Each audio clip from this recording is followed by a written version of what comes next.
All right, hello everybody. So in this video, I'm going to try to combine a couple ideas of integration by parts and proving things by induction.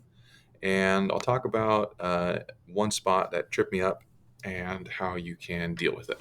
So here is the problem that I want to look at. We're looking at x to the n times e to the x and trying to find its antiderivative. And so when you look at this problem, you've got a polynomial times e to the x. And so that should make you think, okay, integration by parts. There's no substitution that will help here because the x to the n part is just really different from the e to the x part. So you set up your uv, your u and your dv like that, and you choose the u based on something that gets easier when you take its derivative. So I take the derivative, and that brings the power down from n to n minus 1. And I choose my dv to be everything else. And it's really nice that it's e to the x, because then it just stays the same. And so integration by parts, you set it up uv minus the integral of v du. So I have uv minus the integral of v times du. I should have written dx over here. And x to the n minus 1 dx.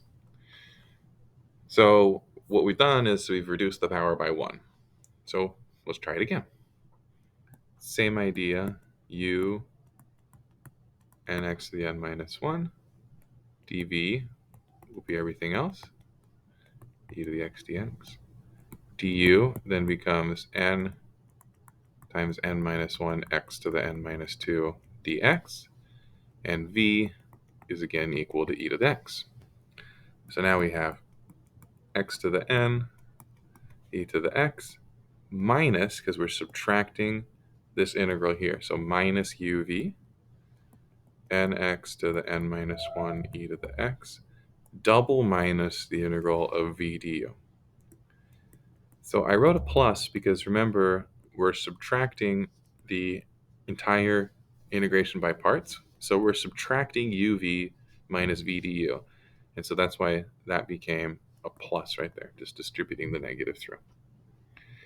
And I hope you're noticing a pattern here starting to emerge. First term is x to the n, e to the x. Second term, we have this. Then we're going to have one more uv minus v du. So u is going to be the polynomial part. V is e to the x minus the integral of v du. And so it's going to be one more derivative of this chunk right here. So one more derivative becomes n minus 1, n minus 2, x to the n minus 3, e to the x dx.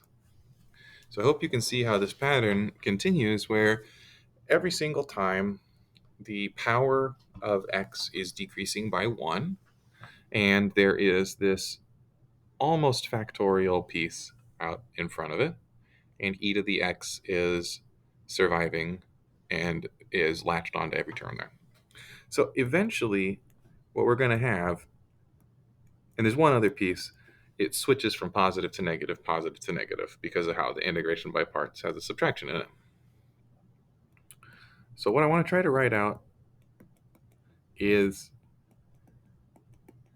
what the last term would look like. So those are the terms we have for sure.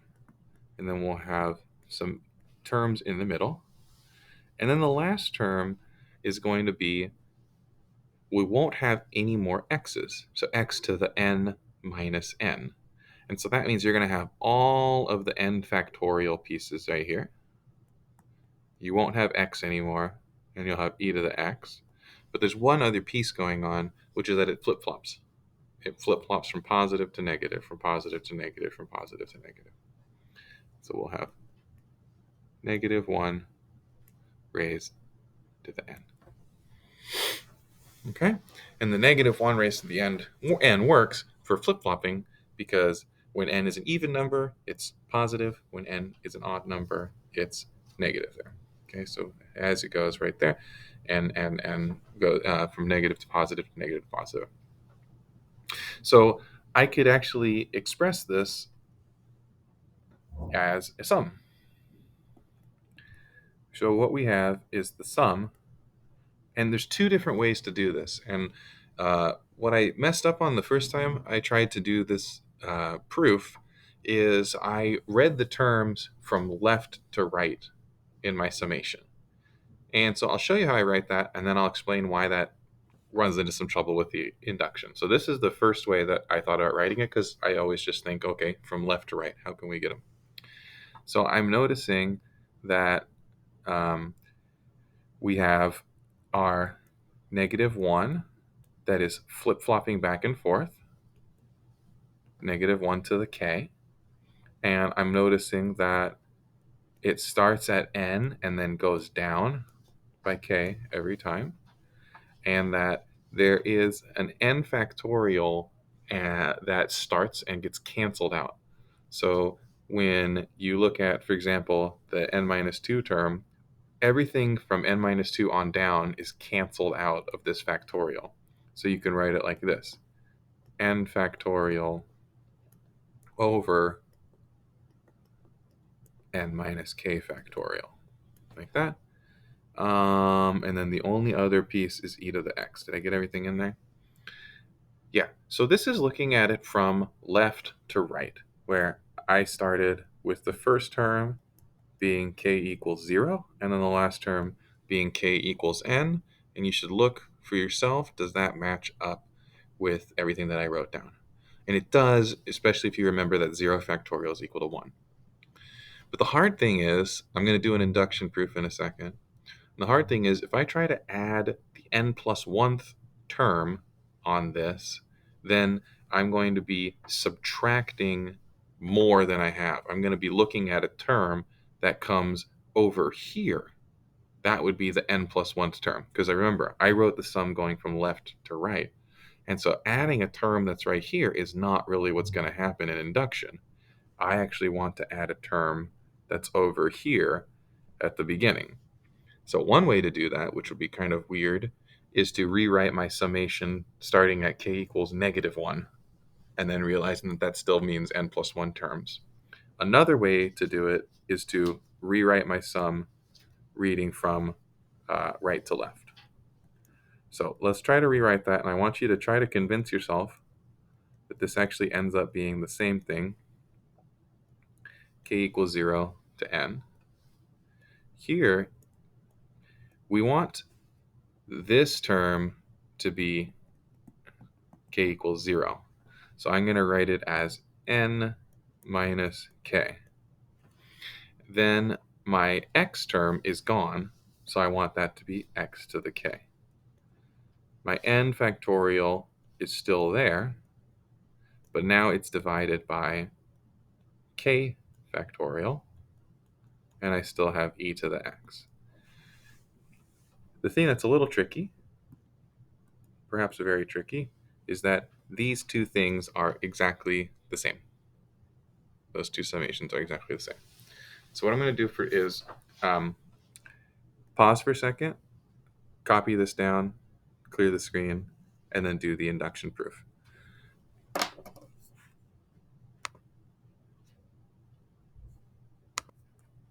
All right, so here we go. Clear the screen. So here's the claim now.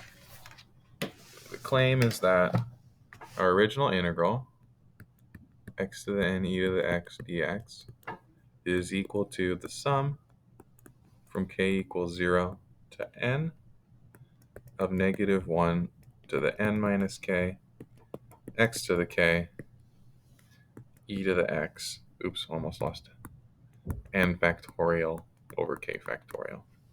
So look at the base case. So the base case means n equals 1.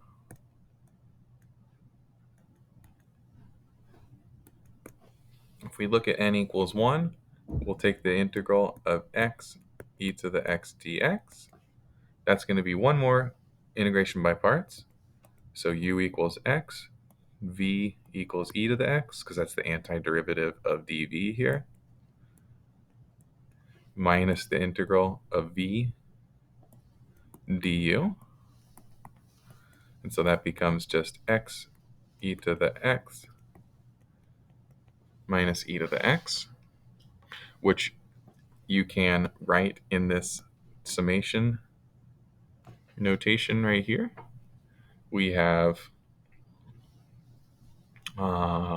when k equals 0, we have and n equals 1.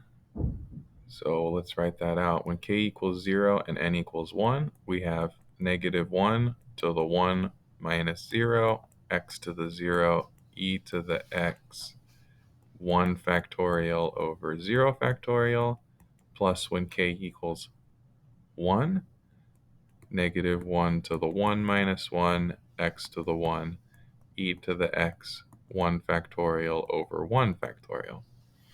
Turns out that this chunk right here matches up with the negative e to the x, and this chunk right here matches up with the positive x e to the x. So the base case is good.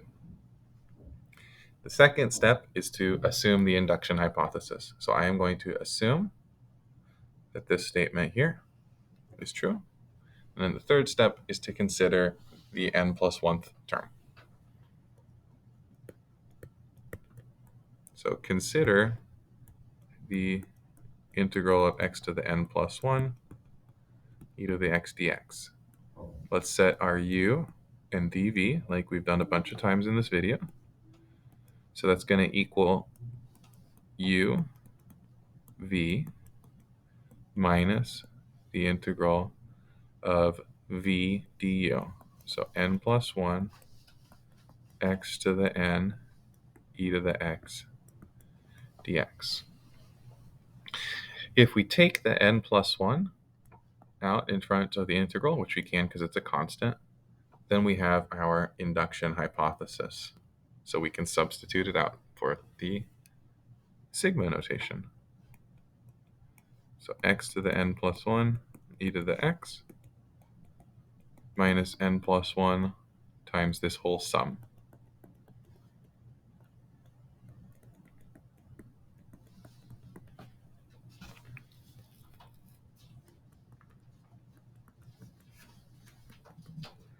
Okay, and all that I need to do now is show that each of my n's goes to n plus 1. So I'm going to distribute this term inside of sigma. So I have x to the n plus 1 e to the x plus sigma from k equals 0 to n. I have a negative sign here, so that adds 1 to the power of my negative 1. That gives me the n plus 1 I wanted. X to the k stays x to the k, e to the x stays e to the x, n plus 1 times n factorial becomes n plus 1 factorial. K factorial stays the same. So all that remains to be shown is that this term also follows the same pattern as all of these terms right here.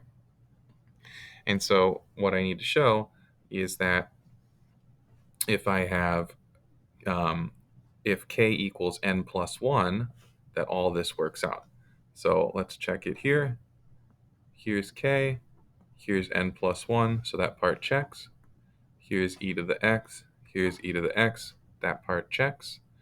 If I have k plus 1, then this is equal to 1.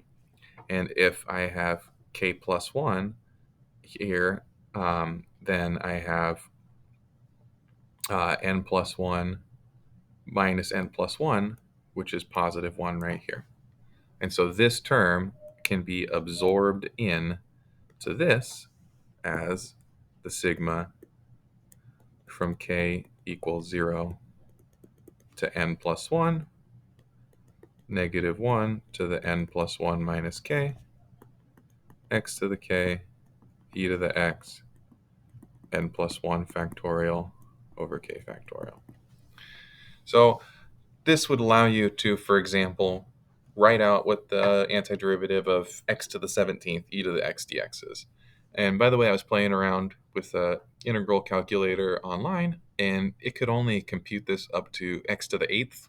After that, it kind of ran out of computing power, at least on the website. But we know what the integral would look like for any integer value of n. No matter how high it is, we could just write out all of the terms just by following that pattern. So thanks for watching. Let me know if I made any mistakes or if you have any questions, and I'm happy to help out.